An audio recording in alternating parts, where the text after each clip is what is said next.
Texas against Lawrence comes in 2003. You got the same composition of the court. And again, this involves a Texas statute that criminalized homosexual sodomy. They expanded the he doesn't really expand it, but he explains his animus test more. And they strike down this legislation based on this rational basis animus test. Okay? So Kennedy, crucial, he's written both of these opinions. He's out in a different world than any of the other civil rights litigation that's out there. It's really interesting because these opinions, sometimes I have a love-hate relationship with them. I read them and the rhetoric of the opinions is absolutely wonderful. It's affirming, they're both wonderfully written. They both make you proud of the court, they make me proud of the court, proud of the country that I live in, proud of the way that we defend minorities and try to protect minority rights. But I personally don't think Kennedy does gay and lesbian civil rights any favors by not following the framework for evaluating civil rights that had been previously adopted by the court. It makes every one of these cases be a huge kind of crapshoot. You just never know what the rules are really going to be. There's not very much law. Nobody really knows what the boundaries on this animus test are. When are we going to hit the Kennedy wall is a big question out there, and kind of get to the edge of his ability to continue striking down state legislation. And so it's these three cases, Romer, Texas, and Windsor, are kind of in their own little universe as far as civil rights analysis is concerned. And that's nerve-wracking for everybody who's out there litigating about this. I want to mention one other case, because it comes up frequently, and I think it's a conservative red herring, but it just gets mentioned all the time. So there's this odd little case, Baker versus Nelson, from, notice the year, 1971.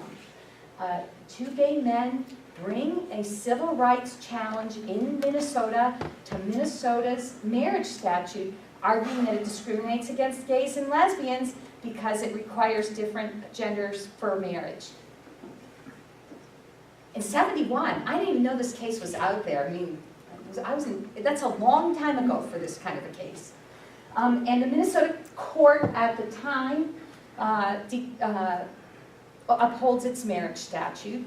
And these guys appealed to the U.S. Supreme Court.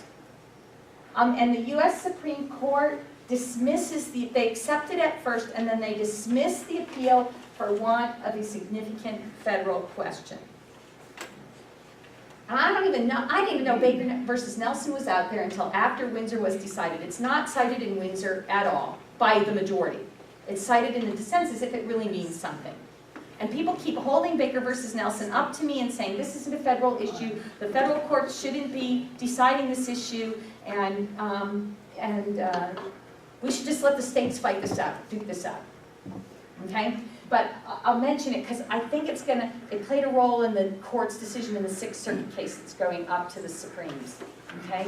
So it's out there, this odd little obscure case. The opinion is one paragraph long. It doesn't address any of the substantive issues. It just says there's no federal issue. And in 1971, I'd say, this case predated the U.S. Supreme Court holding that gender was, the discrimination on the basis of gender violated the Equal Protection Clause. Okay? So Reed versus Reed, I always like to point this case out because it's an Idaho case, and it was taken up to the U.S. Supreme Court by one of the most venerable lawyers in this state that I've ever had the privilege to know, a guy from Boise named Alan Durr, just a fabulous lawyer, and he partnered with Justice Ginsburg, who was the brand new director of the ACLU's Women's Rights Project. And Reed versus Reed, this little Idaho case, was the very first case that went up to the Supreme Court from the Women's Rights Project.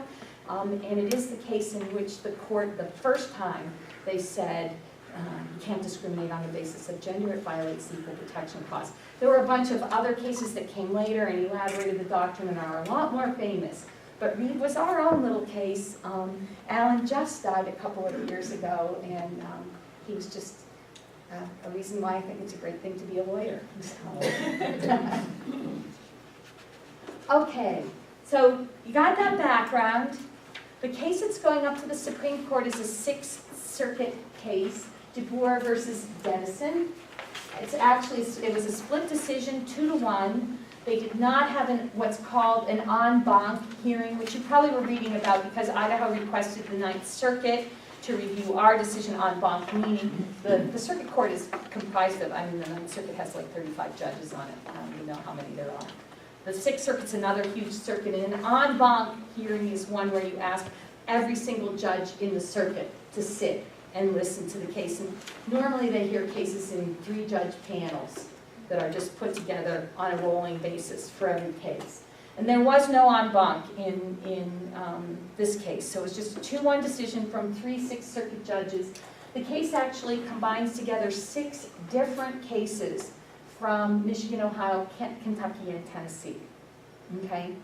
So there's a whole bunch of them. DeBoer versus Dennison is actually the Michigan case that's going up on appeal. The majority, the 2-person majority in the court really, I think, just kind of drops back 10 and punts in this opinion. They don't want to have they're conservative judges. I think that all the precedent, pretty much all the federal precedent and much of the state precedent is uniform in saying these restrictions are unconstitutional. Windsor's out there, Texas and Romer are out there. It's a pretty hard call to say that they are okay, but they don't want to do it, these 2 conservative judges. So they just drop back, and I've got a kind of quote from the opinion that sort of captures it. They say, look, this is a state issue, and what I want you to see in this quote is the whole federalism argument that I pointed out from Windsor. This is a state issue. We need to let the people of the states fight it out. The states need to decide for themselves, and we shouldn't just disrupt that political process. We should just let it keep happening, and so we are not going to declare these state marriage statutes unconstitutional. They never engage the constitutional argument. There's nothing of substance by the opinion added to the constitutional debate. The dissenting judge is outraged and quotes every single case out there that has struck down marriage laws anywhere and writes a great opinion. But she's in the minority and she loses. So we've got this opinion, which is really just kind of a non-opinion, if you ask me. It doesn't, it's really dodging the issue, as I said. The court could have even focused more on the federalism issue. The roadmap is in those earlier cases, and they don't even do that. They basically just say, well, let's let the political process work. Okay? Yeah, shake your head, because, yeah, Louise? Is there any reason why that you know of? Was there any discussion as to why? Because there are like 14 cases out there, including Idaho. They chose to hear only the Sixth Circuit. Well, that's the big question. Okay. So I wondered. I think it's always a bad idea. I did not think the court was going to grant cert on this, either the Idaho case or this case. Okay. So everybody's saying nana to me. My students have come up and lorded over me because I told them in family law, no. They knew these cases were in the pipeline when they denied review of the first 5 cases this last fall. And the courts they don't want to touch this hot potato in this election cycle. They're not going to accept review. They're going to let the states keep on fighting it out. And I was wrong. So now I just want to tell you that I was wrong so that if you're banking on what I think, you know that I'm already not batting. I'm batting 0 so far on the court in this cycle. But now I think that they're likely to reverse the Sixth Circuit and strike down the bans on gay marriage. But one of the main reasons I think that is what you mentioned. I mean, they had the chance to combine the Idaho and the Sixth Circuit case together. They could have done that. Well, not just the Idaho case. There's the Fifth Circuit case. There's other cases. They could have combined them together. And then we wouldn't have really had much of a signal about what they were doing. But they have pulled out this one case. And it seems like there's no reason to do that unless they're gonna reverse. So I just am assuming that they're gonna do that. Okay. But I think, yeah, go ahead. Well, I was just gonna say that I thought the reason they took the Sixth Circuit Court of Appeals case was because the appellate court came out with a different verdict than all the other appellate courts had come out with on appeal. Well, We don't know. normally That's my point. circuit splits between the different circuit courts are a reason that the court takes review of cases.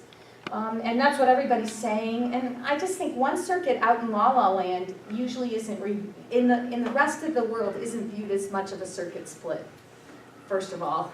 So, I don't know if the circuit split is really the motivating factor much at all. Maybe it is, maybe it is. Maybe it's because the Sixth Circuit decision is different. But then, a lot of times when you see these circuit splits also, the court will just grant cert in all the cases and combine them together. And it's not doing that here. So it has singled out one, so maybe that means they're gonna overrule. That's the thing that's persuaded me, but who knows? I've got the tea leaves are hard to read. So first of all, I just want to stress the federalism and states' rights ideals from the Windsor opinion. Windsor involved the federal court striking down a federal statute that was out on a limb, legislating about something that the feds always acknowledge they don't have very much power about. These cases are different. These are state cases. A lot of them involve initiated legislation in which voters, majority of the state have voted on this legislation. And so the court's posture is completely flipped on its head in the De Boer review compared to Windsor on the federalism issue. Now you've got a federal court striking down state family law statutes. I don't know. I mean, Kennedy's got all that federalism stuff in the Windsor case. I don't think it's there for no reason at all. It just seems to me that maybe that's something we need to pay a lot of attention to, and it definitely pushes away from reversing the Sixth Circuit. Federalism would be a reason to affirm the Sixth Circuit decision, maybe on different grounds, but affirm the result. Yeah. Yeah, but wouldn't equal protection be a reason to strike it down? Well, it would be. Equal protection would be, but remember what I was saying about these opinions. On the civil rights stuff, we're out in La La Land. We're not in the normal equal protection world. We're out in this rational basis animus world where there's only 3 prior decisions, all authored by who? The same conservative, federalism-oriented federal judge.